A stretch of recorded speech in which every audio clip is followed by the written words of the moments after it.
Eh, Baik, selamat pagi untuk kita semua. Assalamualaikum warahmatullahi wabarakatuh. Pagi ini kita akan melakukan pembelajaran tentang isu ketenaga kerjaan dalam pembangunan ekonomi. Sebelumnya, Pak Ketua mohon memimpin kita dalam doa pada pagi hari ini.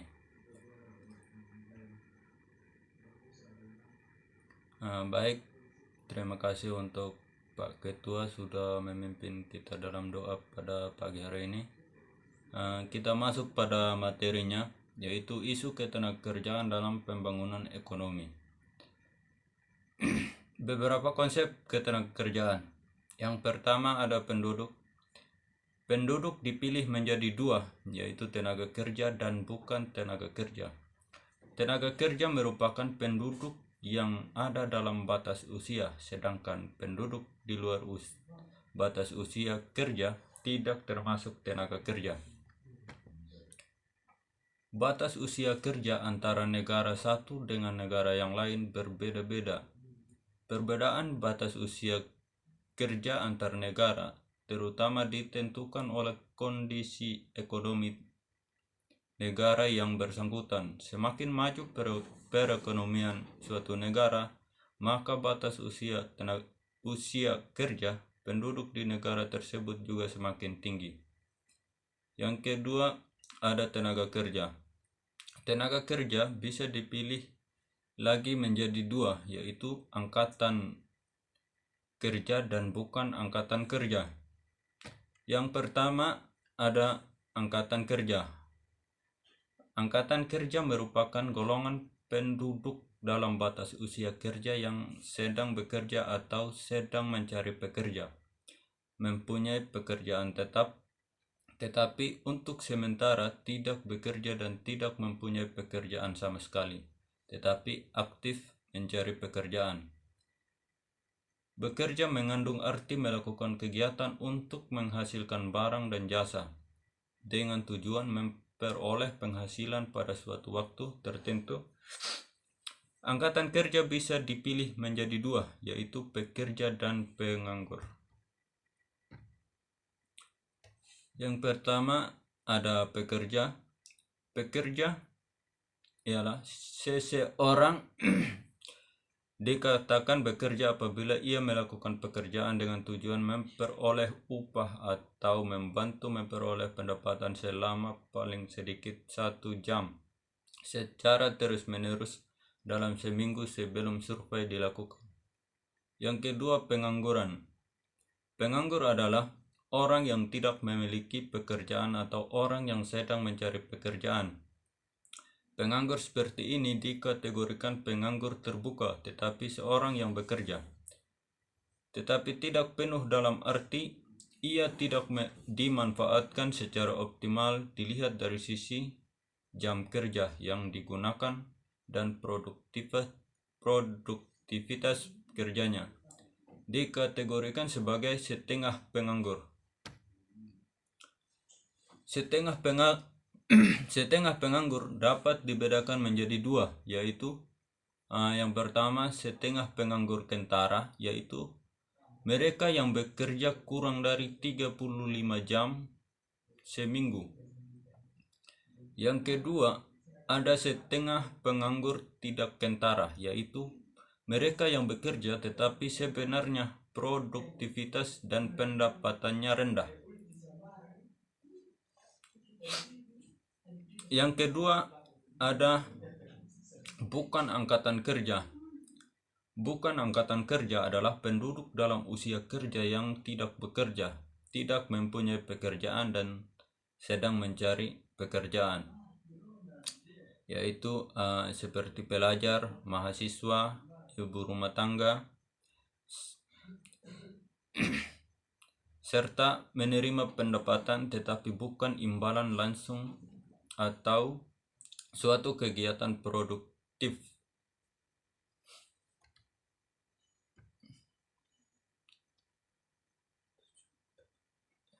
Yang berikut tujuan pembangunan Ekonomi. Tujuan pembangunan ekonomi dibagi menjadi dua pandangan, yaitu pandangan kaum klasik dan pandangan kaum modern. Yang pertama ada pandangan kaum klasik.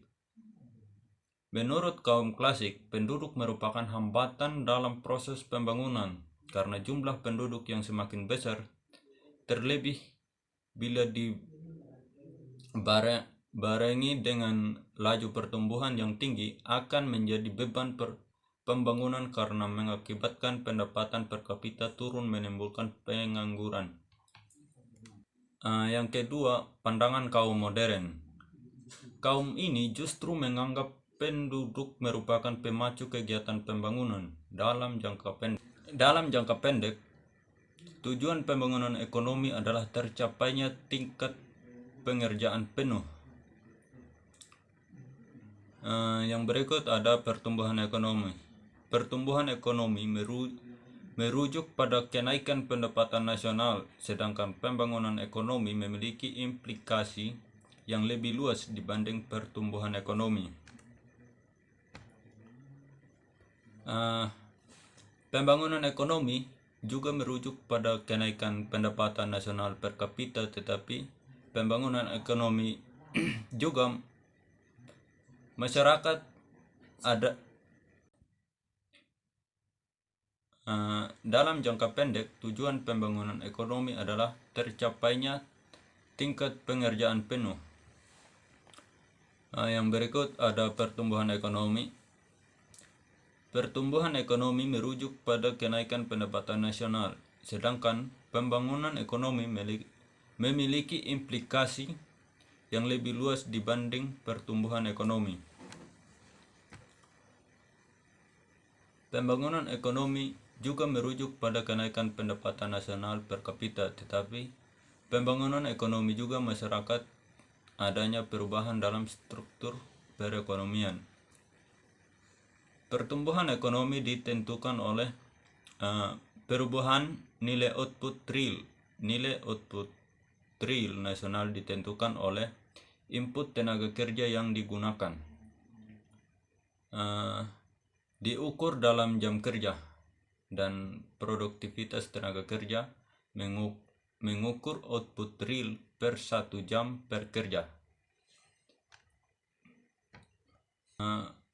Visualisasi pengukuran output real dapat dilihat pada gambar berikut. Jumlah angkatan kerja, jam kerja rata-rata. Kita lihat pada contoh soalnya. Suatu negara menggunakan 10 tenaga kerja yang masing-masing bekerja selama 2000 jam per tahun. Jadi, total input yang digunakan negara tersebut sebesar 20.000 jam kerja. Jika produktivitas tenaga kerja atau rata-rata output real per 1 jam bekerja adalah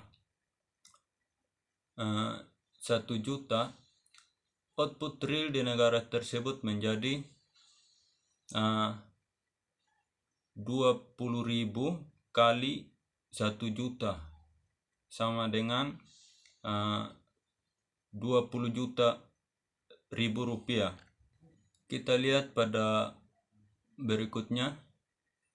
Jika pada tahun berikutnya total jam kerja yang digunakan naik menjadi 20.000 per jam, 20.200 jam kerja, dan produktivitas tenaga kerja naik menjadi 1.040.000, output real negara tersebut naik menjadi output real sama dengan jam kerja kali produktivitas tenaga kerja.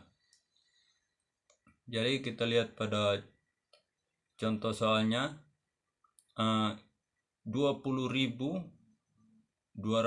kali 1.040.000 sama dengan 21.800.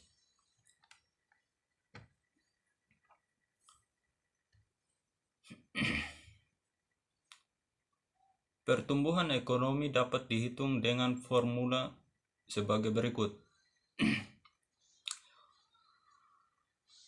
Pertumbuhan ekonomi kita lihat pada contohnya, yaitu 21 juta 8.000 kurang 20 juta per 20 juta kali 100%,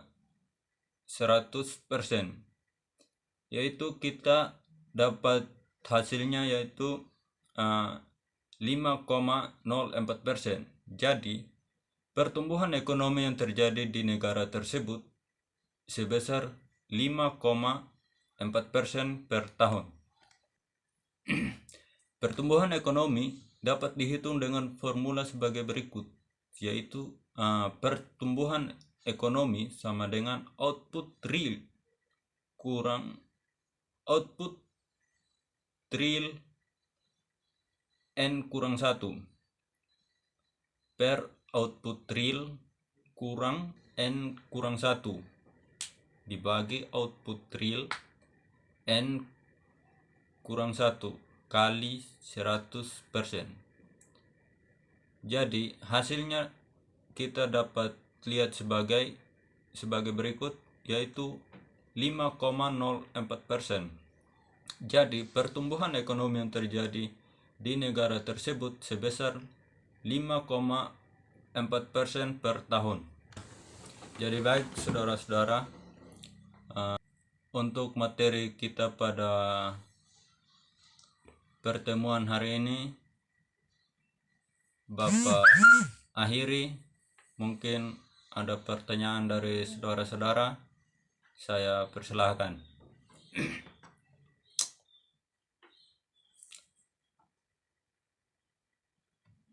Nah, baik, jika tidak ada pertanyaan lagi, Bapak akhiri. Minggu depan kita pertemuan lagi. Nanti Bapak kirim materinya ke grup untuk minggu depan.